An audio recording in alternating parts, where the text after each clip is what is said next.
Hi అండి, అందరికీ నమస్తే. అందరూ ఎలా ఉన్నారు? బాగున్నారా? నేనైతే చాలా బాగున్నాను. నైట్ అయితే కర్రీస్ ఏమీ లేవండి. ఆఫ్టర్నూన్ చేసిన కర్రీస్ కొంచెం ఉంటే ఆయన అయితే భోజనం చేసేసి అయితే డ్యూటీకి వెళ్ళిపోయారు. అయితే పిల్లలకి నాకే కదా అని చెప్పి అయితే సింపుల్గా లెమన్ రైస్ అయితే ప్రిపేర్ చేసుకున్నామండి. లెమన్ రైస్ అంటే చాలా ఇష్టమండి నాకు. ఎక్కువగా పెద్ద పచ్చిమిర్చి ఉండి, ఎక్కువ వేరుశనగ పలుకులు ఉండి, జీడిపప్పు అది ఉంటే చాలా బాగుంటుంది అనమాట. అవైతే వేసుకొని అయితే నేను లెమన్ రైస్ అయితే ప్రిపేర్ చేసేసుకున్నాను అన్నమాట. టేస్ట్ అయితే చాలా బాగుందండి. ఫ్రెండ్స్, మీలో ఎంతమందికి పప్పులు ఎక్కువ వేసుకొని రైస్ తాలింపు పెట్టుకోవడం అంటే ఇష్టం అండి?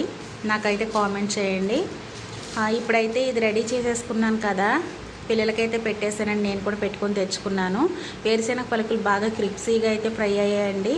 ఫ్రెండ్స్, మన ఛానల్ ఎవరైనా ఫస్ట్ టైం చూస్తే సబ్స్క్రైబ్ చేయండి, లైక్ చేయండి, షేర్ చేయండి, సపోర్ట్ చేయండి. మీరిచ్చే లైక్, మీరిచ్చే సబ్స్క్రైబ్ నాకు చాలా యూజ్ అవుతుంది.